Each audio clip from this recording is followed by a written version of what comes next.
Hello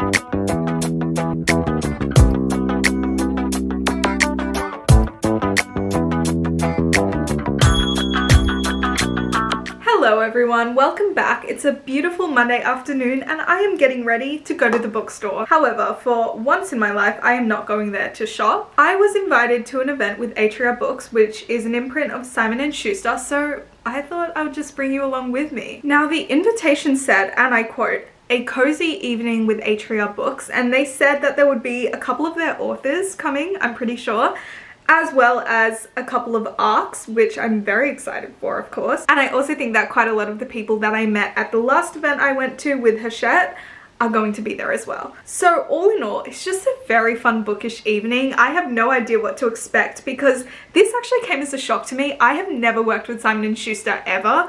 I'm not even like on their social team. So when I got that invitation, I had to check that it wasn't spam first because I just didn't know. I was like, what the hell? But anyway, super excited for that. That's what I'm getting ready for today. Honestly, I have no idea how this vlog will go or what it will turn into. I'm thinking we're just gonna do a bookish week because as with every month, this week is probably gonna be the highlight of the month because I have book club. Both of my book clubs are meeting up this month and I couldn't be more excited about it. One of my book clubs is at Romancing the Novel, which is actually where we're headed tonight for the event, but I will be seeing them later this week for book club. And then the other book club is the one that I have with my friends, and I could not be happier about this session because we are discussing Rose in Chains by Julie Soto. And our book club actually came together because we all shared an interest in Dramini specifically. So the fact that a rewritten version of The Auction is our book club book is such a full circle moment for us, and we've been waiting for this day to come for the whole year, honestly. This is going to be my second influencer event ever. The first was the one I went to with Hachette for the other brother, and I don't know how we got to a place where I can go to these events. Like, I just feel so insanely grateful. I started my book talk in, I want to say 2023 is when I kind of switched the genre of my TikTok page to books. And then I started Bookstagram, restarted Bookstagram, and also started this booktube channel this year. And ever since, like, wow, I cannot thank you guys enough. I genuinely don't know how this is life. And I feel like my younger self, who was equally as obsessed with books, she would be in shambles knowing that this is what life looks like right now. I actually think we should have a little bit of a chat. Let me tell you what I've been watching. I've been watching K-pop Demon Hunters, and it's one of those things that, like, the name is so stupid. I'm obsessed. I have watched it twice through, once on my own, once with my dad. I've listened to the soundtrack multiple times. You know what? It's one of those shows that you turn on to make fun of, and then you end up really, really loving it. And I can see that so many of you guys do too. Also in the same vein of things I've been watching, The Summer I Turned Pretty. What's going on, guys? Please. Why is it like this? No one, I'm on no one's side right now except for Conrad. Stephen and Taylor are annoying me. Belly is always annoying me. Jeremiah is certainly always annoying me. I am enjoying the drama, of course, but I just need it to give a little bit more. Like, I'm not adoring the show right now, and I want to like line everyone up and just slap them in a row. Like, it's annoying me. But on to bigger and better things, books. A little while ago, I finished Wild Reverence by Rebecca Ross, which was a proof copy that Harper Voyager kindly sent my way. It's phenomenal. It's set in the same world as Divine Rivals, except this is the story of a mortal and a goddess. And the goddess, she travels into his dreams, basically. And that's how their love story starts when they're still children. And then it reignites in the midst of a semi-divine war that occurs when they are adults. And oh my goodness, it was just so beautiful. I actually ended up emailing Harper Voyager and asking them if I could use a quote from the book to like promote it, but you're not actually supposed to quote proof, so I had to ask. And they were like, Sreya, please. It's a little too early for that. But if you saw the sorts of things that they say to each other, the beautiful writing, it's magical, it's ethereal, it feels like you're dreaming. It's that sort of writing. If you've read Divine Rivals, I'm sure you know exactly what I'm talking about. I think sometimes Rachel Gillig also has this style. Beautiful. Just stunning. 4.5 stars. Definitely one of my favorite reads of the year. And although I was expecting it to be good, I didn't expect it to be this good. What else? Oh yes, after that I started reading the Jasad Air, and I read it because of this fan art. I saw this fan art. These fan arts are by Palin Line Art, whose art I am really beginning to adore. And they actually single-handedly convinced me to read this book. And the second I saw those fan arts, suddenly I was getting all these TikToks about what a good duology it was, and the final book just came out as well. So I finished reading the Jasad Air. I thought it was a pretty solid debut, but I think it could have been better in certain elements. I mean, it feels like the romance was the main thing that was driving the plot and not the actual plot, because there was an underlying like kind of political trials based plot, but I was more invested in the romance, if that makes sense. So I ended up giving that one 3.75 stars. Still really enjoyable, but I just needed it to give a little bit more. Right now I'm reading The Jasad Crown, which is the second book and the conclusion of the duology. I'm really liking this so far because there are multiple POVs in this book. So we're getting a little window into everything that's currently happening in the kingdom after the events of the previous book, and my god, were there some events at the end. So I'm liking it for now. I'll keep you updated on how I go, but I'm only like 20% of the way through. However, the physical copy has not released yet in Australia. It's only on ebook. I will be picking up both books once the physical copy for book 2 releases, because truly this is a pretty enjoyable series, and I would very much like to give it a place on my shelf. But I do think that's all I really have to update you guys on. I'm going to continue getting ready, and then I'm going to put on my cozy, comfy outfit. Then we're going to head to the bookish event. So thank you so much, Atria, Simon & Schuster, and Romancing the Novel for this.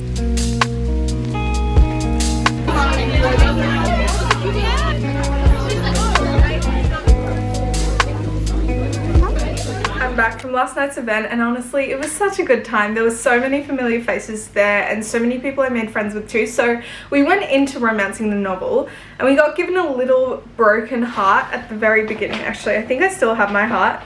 Yeah, and it had like half of a trope. I was grumpy, so I had to go find my sunshine. It was basically just an evening where we chatted with one another. There were quite a few authors there as well. Lots of snacks and of course lots of books. So naturally I have a big fat haul for you. These are all arcs which were kindly provided to us by Atria. Firstly, within the space of a second, this one is a time travel, and it says for fans of the 7-Year Slip and Divine Rivals, and I adore both of those books, so I'm very excited to see what this is about. This one might be my most anticipated one of the entire haul, and it's called How to Kill a Guy in 10 Dates. So it's like supposed to be a murder mystery kind of comedy. Roses are red, violets are blue, how about a date, and then some murder too. Like, I think that very much sums up the vibe of the book. And I was talking to one of the junior editors and she said she absolutely adored this one, so I absolutely can't wait. The next book I got was Black River by Ruby Jean Cottle, and I did see this one making its rounds on Bookstagram and BookTok, but I picked it up because it says The Vampire Diaries meets Shatter Me. I was like, I must have. Oh, and then this one sounds like a funny little comedy. This is An Ancient Witch's Guide to Modern Dating. So it's about a witch who lives in the 17th century, but then she accidentally time travels to the future. The next one, The Last Poem, and this one I'm really interested by because it is a book. However, it comes from a poetry author. So I would really love to see how her style kind of infuses into the writing and the subject matter of this book as well. How to Break My Heart by Kat T. Mason. This one is a romance set in a town called Cinnamon Springs. I had romance, I had cozy, like little small town. I was like, hell yes. And then I checked the back and found out the love interest is one of country's hottest billionaires and the man who broke her heart back in high school. So second chance romance, small town, billionaire. Say less. And then last but not least, Ghosted by Amy Hutton, and this actually comes out around I think September, so it's perfect for, you know, Halloween kind of season. There's a little postcard in here. Isn't that cute? And also a bookmark that the author kindly threw in, and quite a lot of these, I believe like 4 or so of these copies are signed because those authors were there. And then we got a couple of goodies from books that have already been released by Atria. So this is the first one. This I believe is from Fangs for Nothing. Oh my gosh, I'm so excited for this. Look at this stunning art.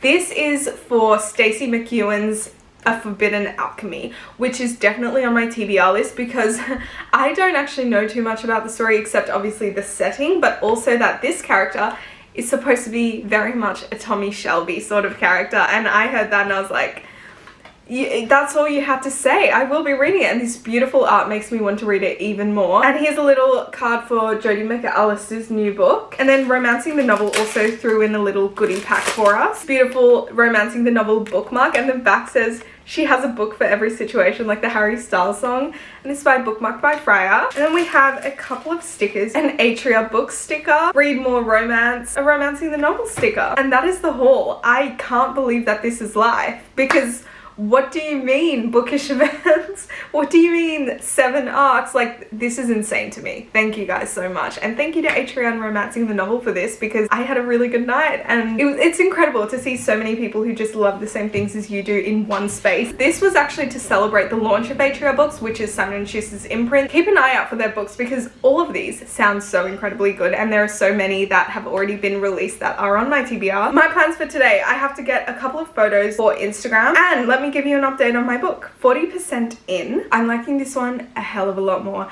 I think The Enemies to Lovers is a little more intense for reasons that I will not mention, but it's more than it was in the previous book. And I really am enjoying getting to see different people's perspectives, even if I'm unsure of how they're going to all tie together. I'm gonna get to reading, and then I'll see you for our next bookish activity. Not winning vlogger of the year anytime soon, because I forgot to film.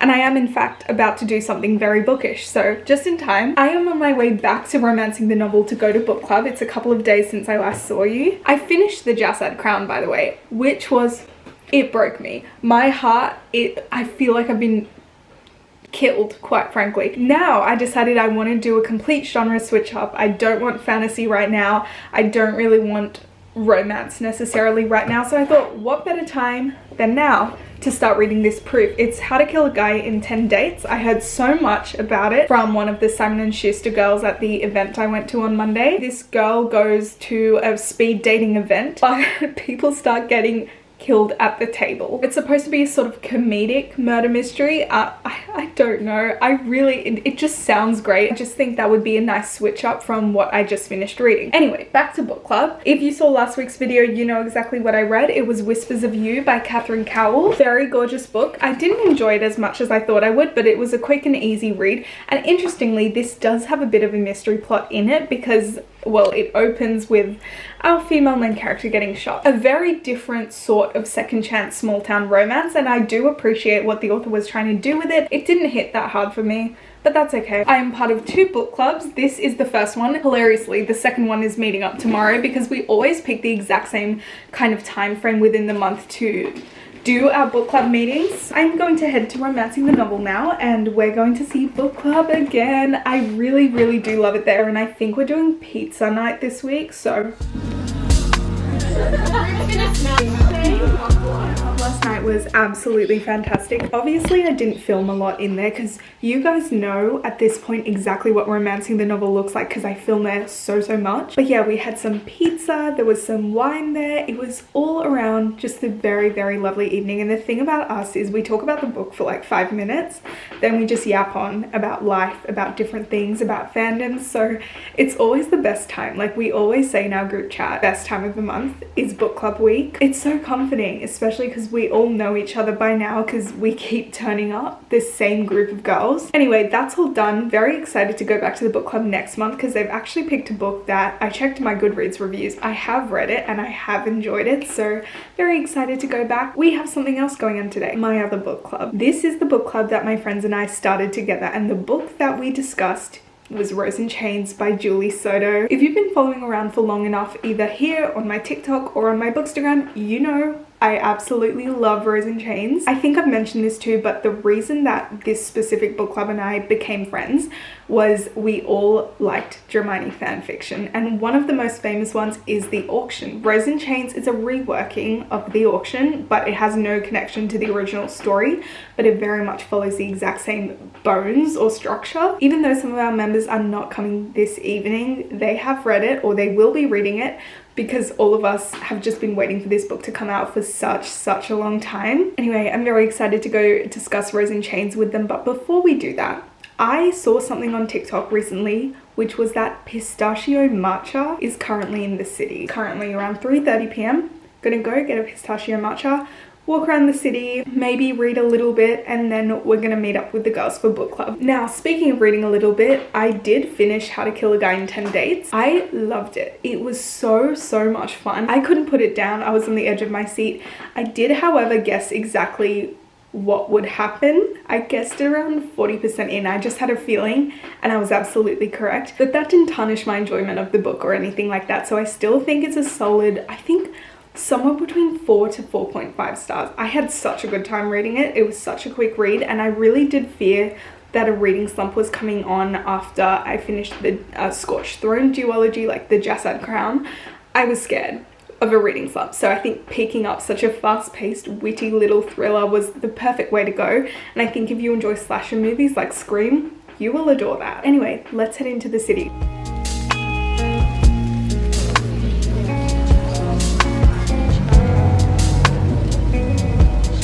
I'm looking for the Jassad Air.